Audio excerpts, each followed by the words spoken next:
Hey guys, RanterInShades here, exercising my first amendment rights vlog style. Been a while since I've worn this shirt. Anyway, it's time for another episode of What's Wrong With. What's wrong with me? You wanna know what's wrong with me? I can ask you the exact same thing. What's wrong with me? I've said in videos before that there's a time and a place for politics in the realm of music and entertainment. I'm someone that believes if you're a musician, the right way to share your political views outside of a personal Facebook page is through your music. At the same time, if you're going to write political music, I'd prefer if that's at least something we can expect from you. If you ask me for an example of a band I think did this correctly, I wouldn't hesitate to say Rage Against the Machine.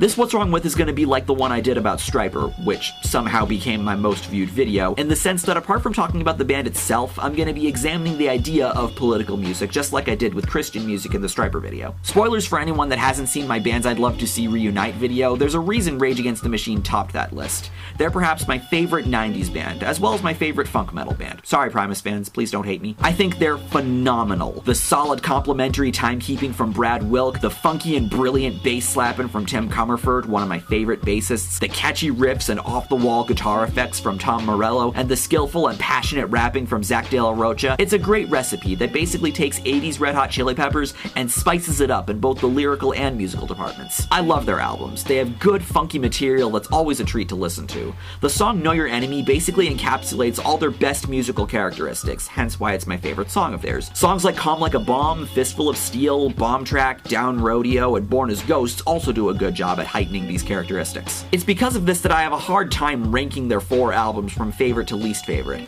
I know Renegades is my least favorite, mainly because I'm not a big fan of covers albums, but that's not knocking the material on the album. Their covers of Microphone Fiend by Eric B. and Rakim, Renegades of Funk by Africa Bambaataa, How I Could Just Kill a Man by Cypress Hill, and The Ghost of Tom Joad by Bruce Springsteen are some of my favorite cover songs. I guess you could say the self-titled is my favorite of Rage's albums since I go back to it the most, but Evil Empire and Battle of Los Angeles kind of fight for the number 2 spot, with Battle of Los Angeles coming ahead by just a little. One other thing I really gotta credit Rage for, along with Body Count, is playing a big part in what got me to start exploring rap music.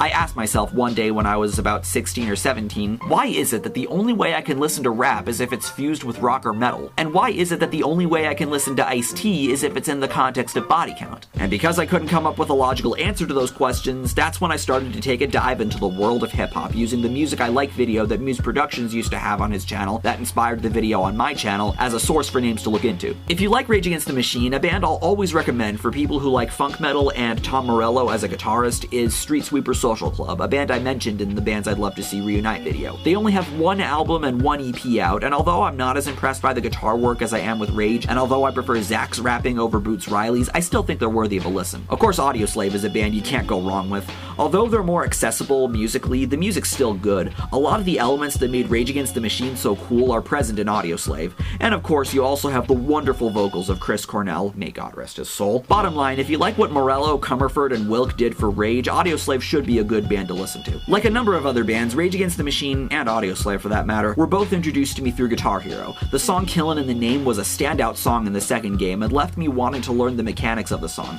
It's for that reason that I have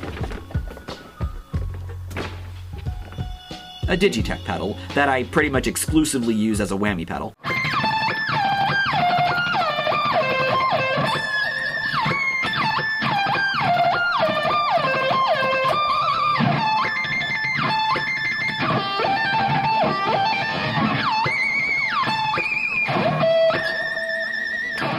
I later found out that 3/4 of the band were a part of Audioslave, whose song Cochise was featured in the first Guitar Hero, and thus my interest in them was generated, because I admittedly didn't care too much for the song when I first played the game. To transition to the Debunking the Flawed portion of this video, Rage Against the Machine being featured in Guitar Hero kind of relates to the most common criticism I see of the band, that they're hypocrites for playing into the capitalism game. I honestly look at this as them saying, if you can't beat them, show off. That's capitalism for you, I guess. Zach De La Rocha has said before that music is a great tool to express ideas since it has the power to cross ideological borders and inspire dialogue. And me being someone who wholeheartedly puts dialogue and debate above flinging insults at people who don't agree with you, I could not agree more with that. What matters is people are listening to what you have to say. It's being delivered through a medium that's subjectively entertaining and easy on the ears, and the most you can really ask from your listeners is that they at least think about the messages being conveyed. If it means utilizing capitalism despite having criticism criticisms of it, then that's just something you'll have to deal with. It's not like capitalism forbids you from criticizing it, thus infringing on your First Amendment rights. And besides, even if this was glaring hypocrisy, which I can sort of understand where people come from with that, being a hypocrite isn't necessarily indicative of being wrong. Do I have criticisms of capitalism? Not really. By no means am I an expert on this shit, if you couldn't already tell, but I believe I have a general understanding of how it works. That said, if people have criticisms of it, or of American politics and culture as a whole, as much as I might not agree with it, I'm at least open to listen to what you have to say, as long as you're not being elitist about it. Like I said earlier, music can be a good tool to express ideas and spread messages like this. It's basically how I feel about political music and protest music in general. It exists to share ideas in a, subjectively, entertaining manner, as well as generate both discussion and critical analysis. Musicians have done this for years. Sometimes it can be good, sometimes it might not be. Even if you or I don't agree with the message of a particular song, I still think it's possible to appreciate it on a musical level, along with taking into consideration the time period the music comes from, which in the case of Rage was 1992 when their first album came out. Me being a center-left anti-SJW, I might not 100% agree with Rage Against the Machine's political message, seeing as how they're much further left-leaning than me, but at the end of the day, they're still interesting musicians. They're one of the most unique bands of all time, and their message just can't take away from that. I mean, it could always be worse. At least they aren't trashy and unlistenable like War on Women, and at least they haven't written a song as cringy as Goodnight Alt-Right by Stray from the Path. It's pretty much for those reasons why I don't care much for Prophets of Rage, which kinda hurts to say, I'm not gonna lie. You have Morello, Comerford, and Wilk, along with Chuck D of Public Enemy and Be Real of Cypress Hill. If you're a fan of 90s music, this sounds brilliant, right? If Rage Against the Machine isn't gonna reunite, and if Audioslave isn't gonna reunite with Chris Cornell being, dead and all, Prophets of Rage should be able to fill the void, right? Right? Wrong. Again, I've heard much worse, but I really expected better. The music isn't as exciting and the talking points sound try-hardy. I really wanted to like this band, but fuck, I can't see Rage Against the Machine fans enjoying this band. I just said butt fuck. Prophets of Rage, along with the Stray from the Path song I mentioned earlier, pretty much showcased to me why I'm just not interested in political/protest music in this day and age.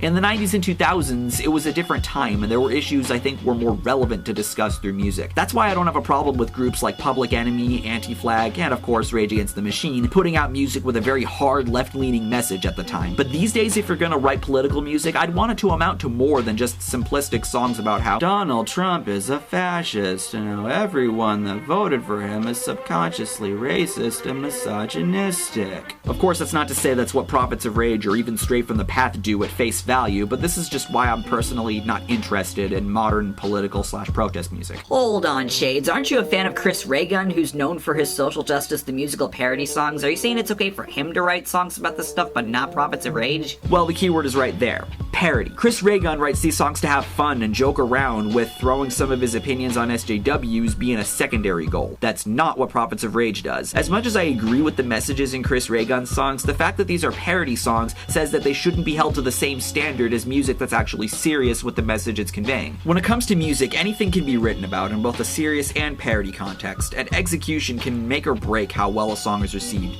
Even if I don't agree with what a song is saying, I have no problem with it existing. Believing otherwise kind of defeats the purpose of writing music, doesn't it? When I talked about Chained to the Rhythm by Katy Perry in my Worst Songs of 2017 video, I called the song insulting and talked about how I didn't like the message she was trying to convey about people who aren't interested in political shit or watching the news, but I didn't necessarily say I had a problem with the song existing. But like I said at the beginning of this video, there's a time and a place for politics in music. I can give Prophets of Rage a pass in the sense that political music is at least what we expect from them. We aren't expecting it from someone who isn't known for writing political music, and the same applies to their professional social media output, hence one of the reasons why I criticize Buddy Nielsen. I have a whole video on my channel dedicated to the concept of separating the art from the artist. A band like Rage Against the Machine, I feel I can do that with because the music itself is highly enjoyable. The only time I will place any emphasis on a musician's political views is if they're a part of their music and that's what they're known for. I could really care less about how conservative or liberal a musician is as long as they aren't elitist about it in their music like Stray from the Path and War on Women, or if they pull a Buddy Nielsen and talk about it at the most unnecessary of times. Yes, this is my opinion about Kanye West liking Trump. It's sort of relevant to this discussion, I guess. My not very positive opinion of him remains pretty much unaltered, even if I did agree with him. He is still very much a gay fish, and I really think everyone just needs to shut the fuck up about him, okay? Please and thank you. This is all why, as much as I would love it if Rage Against the Machine reunited, why else would they be #1 in my bands I'd love to see reunite video, a part of me is